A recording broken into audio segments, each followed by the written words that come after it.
Hello everybody, Monta Maria to you, and welcome back to Let's Play Splatoon 2 Octo Expansion. In the previous episode, we conquered... but, on the bright news, we finished off Line D, and we would be going on to Line E if we had it open. So, unfortunately, we're going to have to go a little bit out of order in terms of the alphabet. So, next up, Line F.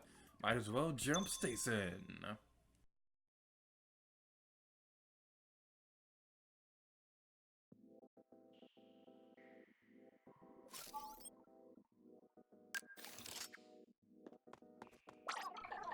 You need to use the grappling here to make your way to the top.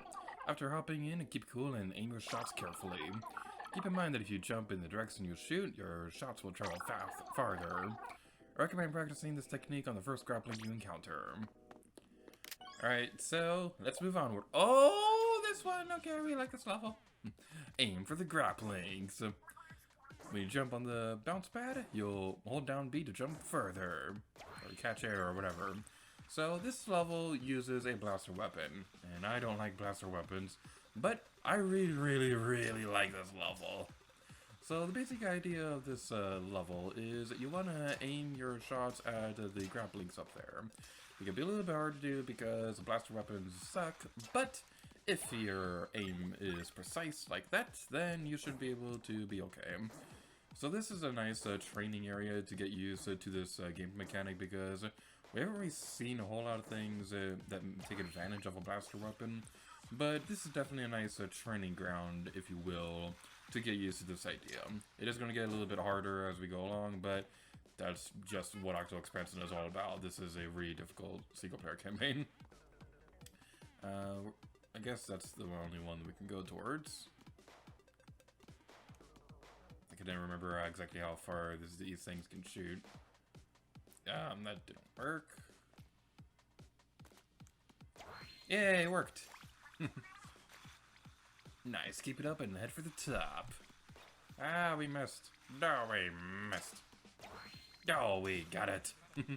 Okay, so now what you want to do is you want to use the shot to fire on the grappling, so you'll be able to activate the switches.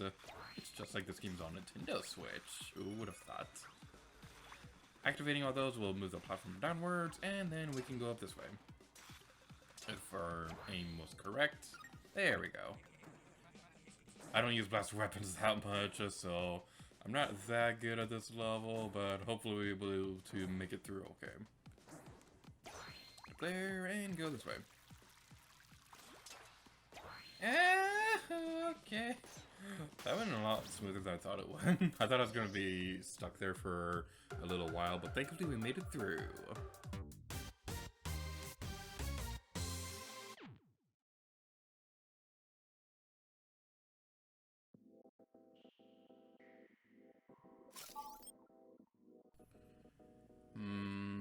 I'm going to use the Dark Tinted Dualies because these are one of my favorite weapons in the game. Your mission here is simple. Carry the Rainmaker into the enemy goal. When you get the Rainmaker, hold down the ZR to fire off a powerful shot. You won't be able to use bombs while holding it though, so take care.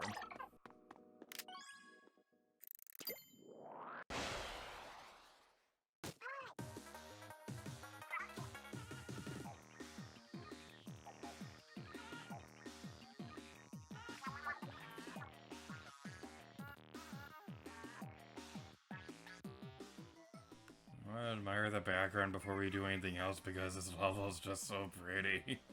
This looks just like Monta Maria. Burst the Rainmaker's barrier with your ink and then touch it to pick it up. I don't want to leave this spot because I know this level's gonna be evil because Rainmaker can be evil sometimes, especially in this game, but we must do it. We must proceed. This is a Rainmaker match in Monta Maria. One thing that I kind of like, with one thing that I absolutely love. Monta Maria, in case I haven't been fanboying enough about it throughout this Let's Play, is one of my favorite stages in the entirety of Splatoon 2. Of all the brand new ones, this one may very well be my absolute favorite. I don't exactly remember off the top of my head if I said anything like that about any other stages, I imagine that's the case because my favorite stage changes like every other day.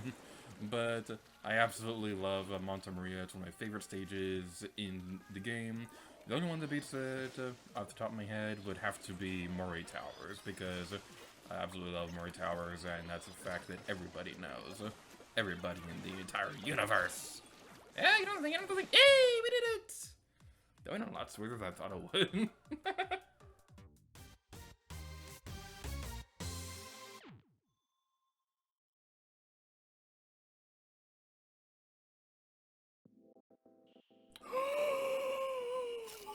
This one! Oh, this one's one of my favorites! I'm excited about this one! Please collect all 8 data points. Destroy each container and touch each data point to collect them. Eat the walls and look for a spot you can climb up. Try to take advantage of the arc and your ink shots as well. Again, background details, must point out. Look at this giant cube. The texture of it, does it remind anybody else of Portal? Like, Octo Expansion and Portal, I see a lot of similarities between them discussed online. This one's probably the biggest one in my personal opinion, because just something about it reminds me of Portal. I can't quite put my finger on it.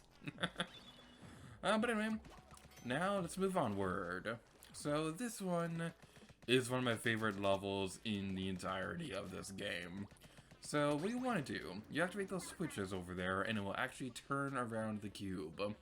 Now this level doesn't have a time limit or anything like that, so if you get lost on that one, it's not that big of a deal. You have plenty of time to get through this level, unless you're recording a Versus project, in which case you're probably gonna be very stressed out when recording this level. I'm just gonna say that right now. But anyway, yeah, this is one of my favorite levels in Octo Expansion. You can probably tell why, because the spinning mechanic is just so cool.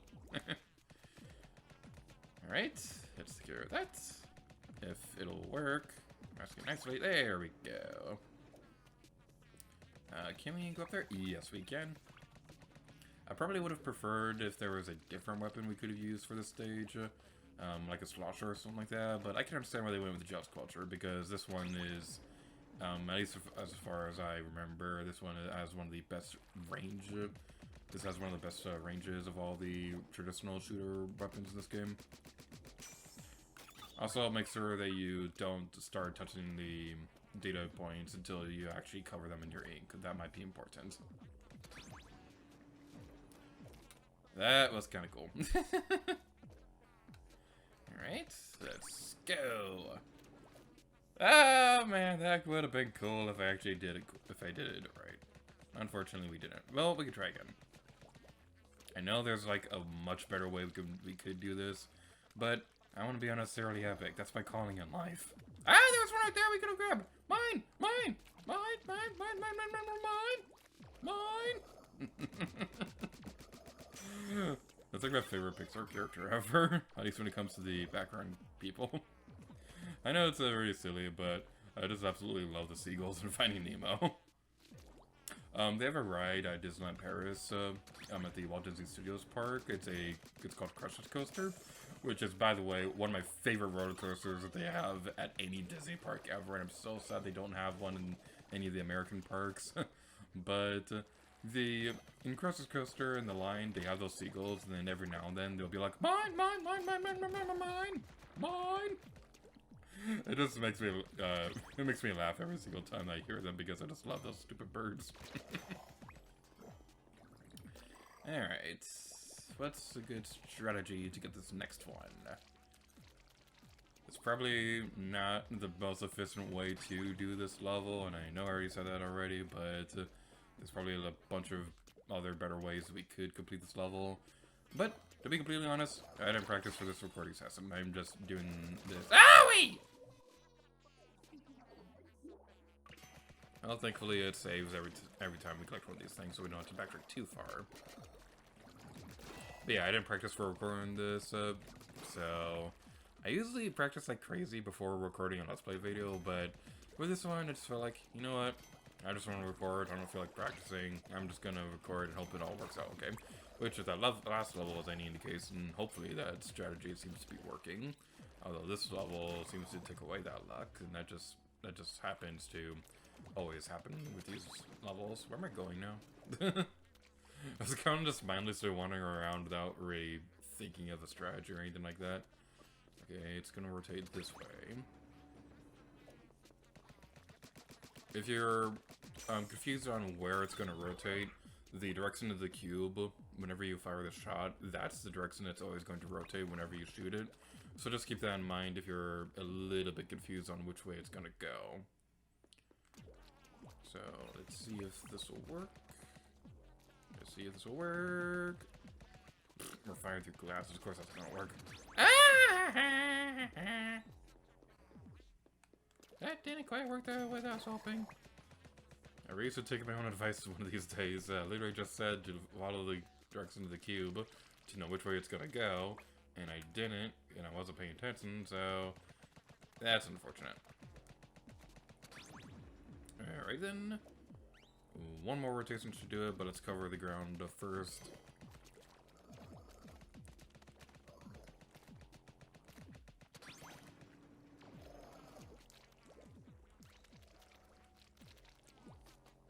Haha, you're mine. And now there's only 2 more left. There's one down there. Hopefully we'll be able to get to it without having to make too much effort. Alright, fine game, I'll use effort. Are you happy now? Where is it now? What? No! Why?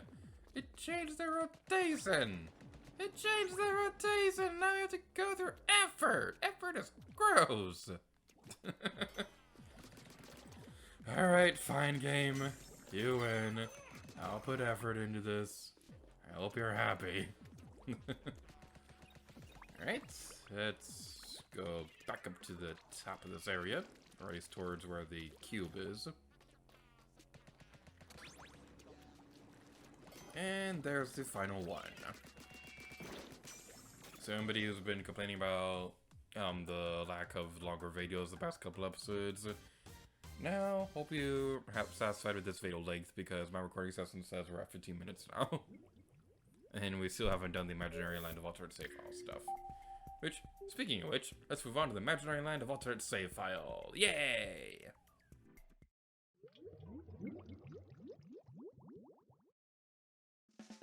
Hello everybody and welcome to the imaginary land of alternate save file. Today we'll be finishing off Inkblot Art Academy with Rainmaker. And I would have shown this earlier in the Let's Play, but honestly I've got to until now. But anyway, this is the last time that we ever have to see Inkblot Art Academy until a little bit later in the Let's Play. So that's pretty exciting. It's honestly kind of surprising and kind of hard to believe just how much footage we've shown off already. Like, I've already known that for a long time that I want to show off every single mode in every stage in this game. And seeing just how many stages we have left on my list, it's kind of hard to believe. But anyway, let's talk about the weapons this time around. We'll be talking about the Mini Splatling and the Hydra Splatling. So, the first one, the Mini Splatling. The Mini Splatling has a very short charge time, but the range on it is also pretty weak. But the interesting thing about it is that this is a lightweight splatling weapon, or at least the lightest version of this weapon, which means that you can strafe a bit easier when you're using a splatling. There are 3 versions of this weapon. There's a Mini Splatling, which comes with a Burst Bomb and a Tenta Missiles, unlocked at level 23. A Zinc Mini Splatling comes with a Curling Bomb and an Ink Storm, unlocked at level 26. And the Kensa Mini Splatling comes with a Toxic Mist and an Ultra Stamp, unlocked at level 29.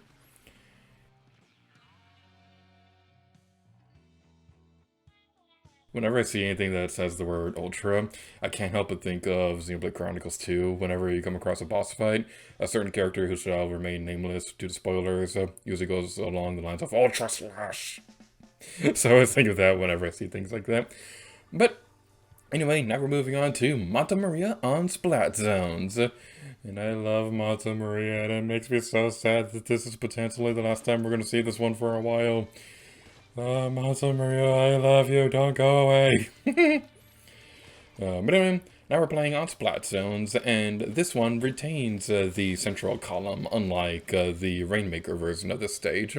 Although this one has 2 different areas that you need to splat to be able to keep your score. So that's going to be a little bit hard to keep track of when you're playing one-on-one like I am right now. But it shouldn't be too hard. So the next line of weapons we'll be talking about is the Hydra Splatling. Hail Hydra.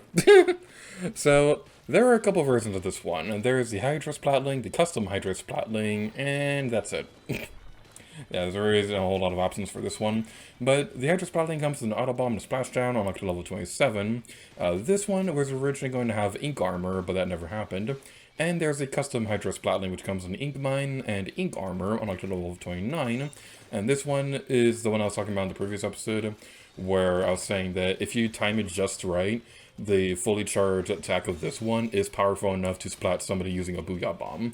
So it's very dangerous if you know what you're doing, but like I said in the previous episode as well, chances are you're probably not going to be able to pull it off all the time.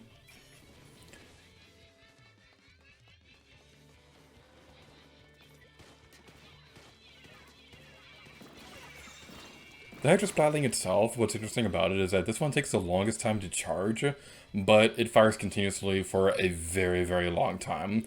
And when it's fully charged, it deals extra damage and splats in 3 hits, which is also something that's very dangerous. So if you can manage to get this one fully charged, you are very dangerous. Now, you're probably not going to be able to deal with somebody with a umbrella or something like that, especially somebody with a tent umbrella, but this is still a very powerful one, especially if you're paired up with somebody who's very good at defending you from people trying to splat you. And those are the weapons we'll be talking about in this episode, so next time we'll be talking about the last of the Splatling weapons, so the Ballpoint Splatling and the Nautilus. And that's going to be pretty exciting, and hopefully we don't have to listen to this song in that episode, because... Alright, I need to run about something real quick. I usually love the music in Splatoon, but man, this song is obnoxious. I don't like this song.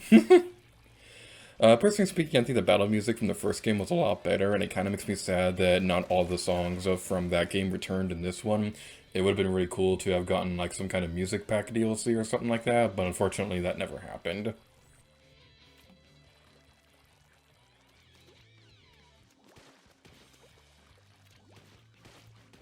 Time's up, Gator. Alright, so that's going to be it for this episode of Splatoon 2 Octo Expansion. So thank you all so much for watching this video, and next time, Lady Gear to you. Oh yeah.